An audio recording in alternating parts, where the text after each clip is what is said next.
Bonjour à tous, donc bienvenue aujourd'hui pour cette petite démonstration sur le logiciel LucidPress. Donc LucidPress, c'est un logiciel en ligne, donc en mode SaaS, Software as a Services, qui va vous permettre de créer tous vos supports de communication. Alors, on a fait du coup un tri parmi toutes les solutions existantes, il y en a bien d'autres, mais il faut savoir que LucidPress fait partie des outils les plus performants et les moins chers sur le marché, à mon sens, ça n'engage que moi. Donc l'idée, c'était de faire un petit point sur les fonctionnalités et ce qu'il est possible de faire avec cet outil. Alors, tout d'abord, je vais vous partager un petit peu mon écran. Alors voilà, LucidPress, donc vous allez le trouver en ligne sur lucidpress.fr. Ok. Donc lucidpress.fr. Solution assez simple, directement disponible en ligne, je l'ai dit. Donc ça veut dire un identifiant, un mot de passe, pas d'installation sur un ordinateur. À partir du moment où j'ai un navigateur web, je peux y accéder.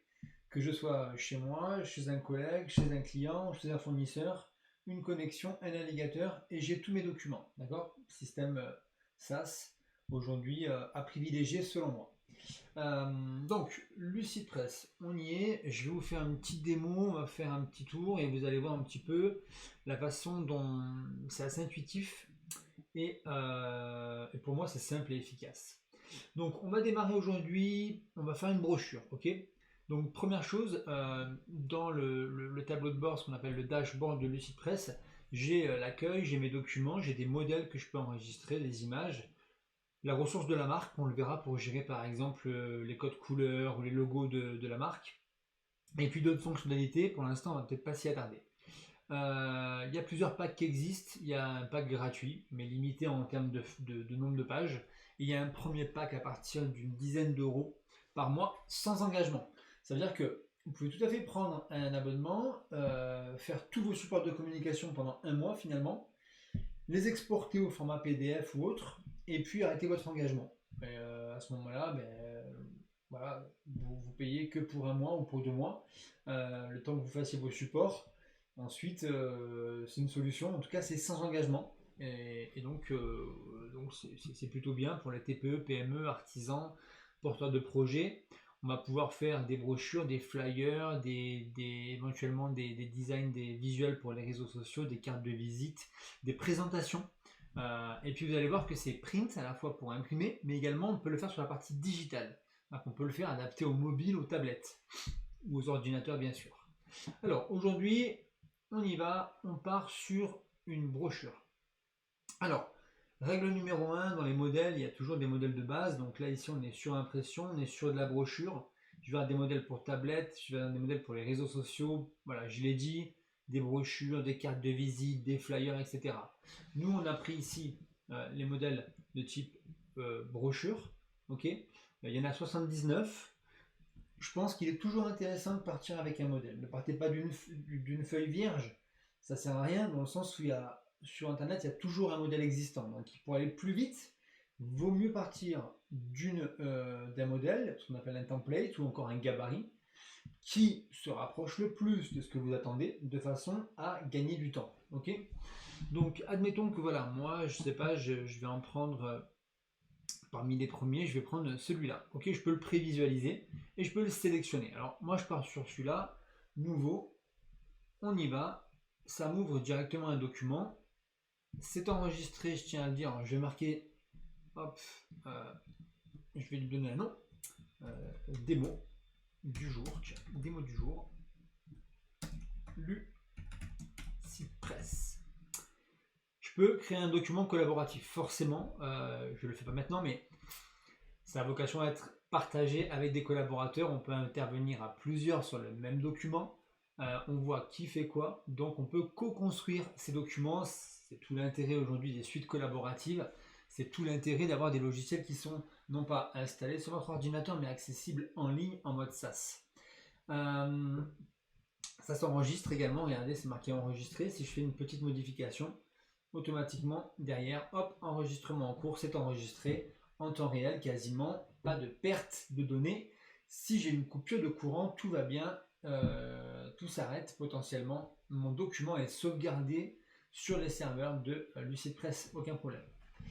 Alors, j'ai ici un document parfait, donc c'est un document type image texte de type brochure. Alors, on va essayer de faire quelque chose. On va se fixer un objectif, celui de pouvoir transformer cette brochure et l'adapter à. Alors là, travel, on va l'adapter sur une partie touristique, mais un petit peu plus dynamique avec d'autres codes couleurs. D'accord?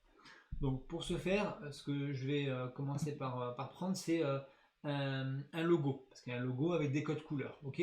Alors, j'ai été sur une de mes plateformes favorites, quelque part, hein, Inventomarket, et puis dans la partie graphique, il y a des logos, il y a plein de choses.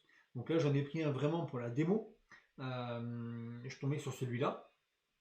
Je peux du coup le récupérer, le télécharger, l'acheter pour 25$ avec une licence qui est explicite ici, etc. Bon, là pour les besoins de la démo, j'ai juste récupéré ça, je vais récupérer le code couleur. Alors ce qui m'intéresse et ce qui vous intéresse également, c'est pourquoi pas de récupérer votre logo, mais de se baser sur les codes couleurs existants du logo. Ben oui, parce qu'on ne va pas réinventer les choses, il faut faire quelque chose de cohérent. Alors, je vous mettrai dans les liens, il y a un petit site qui est sympa qui s'appelle Create Palette Color. Donc c'est sur color.co. On peut y intégrer directement en fait le logo. Vous chargez votre logo, d'accord? Ici par exemple, je vais charger. Moi je crois que j'ai mis une URL, mais je peux charger directement l'image. Je crois que c'est celui-là. Au préalable, je l'avais détouré, j'ai détouré le logo pour détourer le logo parce qu'il y a un fond. Alors j'ai été sur bien sûr le site remove.bg pour background, et là vous pouvez charger n'importe quelle image et ça vous détourne automatiquement l'image en 2 secondes et vous la téléchargez. Donc ici je l'ai détouré, je l'ai chargé sur ce petit logiciel, mais en fait c'est assez intéressant parce que à partir de là on peut sélectionner. Alors il y a deux possibilités, hein, où on a le logo et ça nous détermine la palette de couleurs à partir de la couleur prioritaire, où on va pouvoir aller piocher directement dans les couleurs du logo en utilisant LucidPress. Mais admettons que sur mon logo j'ai une couleur dominante qui est par exemple le orange. Ce site-là, color.co, va me permettre de décliner des codes couleurs cohérents par rapport à ma couleur principale. Ok? Donc je peux ici augmenter le nombre de couleurs qui se déclinent à partir de la couleur considérée comme la couleur principale. Et donc il peut balayer directement aussi les autres couleurs et proposer des déclinaisons. Alors juste, c'est intéressant, pourquoi? Parce que si vous avez sur votre logo un code couleur, ou en tout cas oui, un code couleur dominant, vous l'intégrez ici et ça vous suggère directement une palette de couleurs qui sont des couleurs qui fonctionnent les unes avec les autres. Ensuite, on peut voir la palette ici avec les couleurs, et surtout ce qui est intéressant, c'est qu'on peut également l'ouvrir dans le générateur, ce qu'ils appellent, et on a donc toutes les palettes de couleurs. On peut du coup ici les copier le code couleur, et vous allez voir l'utiliser ensuite dans un autre logiciel comme LucidPress qui permet de sélectionner les codes couleurs à partir du moment où on les connaît. Et pour les connaître, faut-il encore être capable de piocher les codes couleurs. Donc ici, c'est un outil assez efficace. Vous avez également l'outil Paletton, je le mettrai dans les liens, qui permet à partir d'une couleur principale de pouvoir faire une déclinaison de couleurs. Ok, donc on est sur de la déclinaison de couleurs, et ça va être important pour avoir quelque chose de cohérent sur notre brochure. Ok, alors je suis ici dans l'interface du site presse. Vous allez voir, après je vais charger justement mon petit logo. On va s'apprêter à faire des changements par rapport au code couleur du logo, mais d'abord je voulais vous parler de l'interface. On y va. Alors à droite, hop, on a des petits panels, des petits onglets qui s'ouvrent et qui se ferment. Ok. Ici, c'est important. Quand je sélectionne rien, si je sélectionne une zone, ok, mais si je si je suis en dehors du document, j'ai le document. Et le document, il affiche des informations importantes, notamment. Ici, donc, c'est un modèle template, gabarit qui est prédéfini. Donc, il y a déjà une taille qui a été stipulée dans le document, qui a été définie. Mais je peux travailler avec forcément d'autres tailles. Je peux également personnaliser en centimètres ou en pixels ou d'autres unités de mesure mon document. D'accord?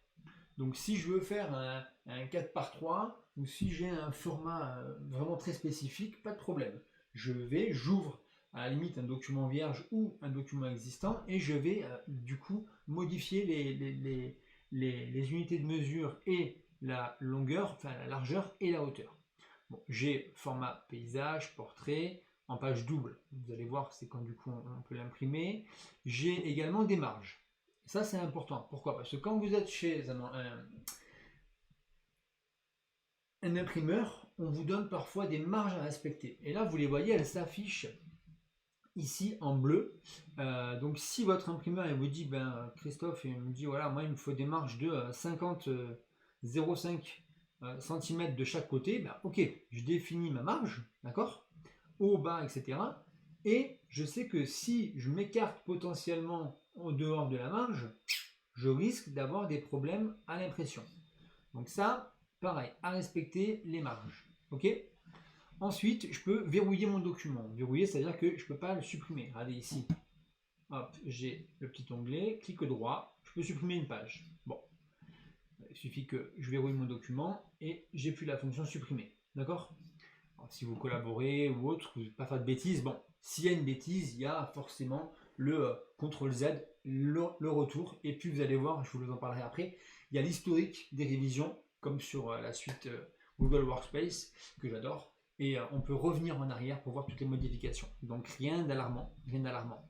Dans le ici, donc j'ai documents, et puis j'ai également en bas, regardez, quand je clique les calques. Les calques, c'est un peu comme n'importe quel logiciel, hein, surtout sur commencer par la suite Adobe. Vous avez du coup les calques qui se superposent les uns aux autres, d'accord? Il y a ici deux pages, donc j'ai une page, j'ai deux pages. Sur la page 1, j'ai tous ces éléments qui sont positionnés et ils sont du coup dans un ordre croissant. Si je les déplace, que je les fais superposer dans un autre sens, forcément ça va avoir un impact. Je peux également les masquer. Alors pour les voir, il suffit de, quand vous sélectionnez, en fait c'est assez bien fait, quand vous sélectionnez ici l'image, hop, elle apparaît ici, vous voyez, elle s'est mise en surlignement bleu. Je sais que c'est celle-là, et je peux la masquer, et je peux la verrouiller. Pourquoi? Parce que parfois, ben, hop, on est là, on ne fait pas attention, hop, on déplace l'élément. Ok? Ah, c'est sûr. CTRL Z, il revient.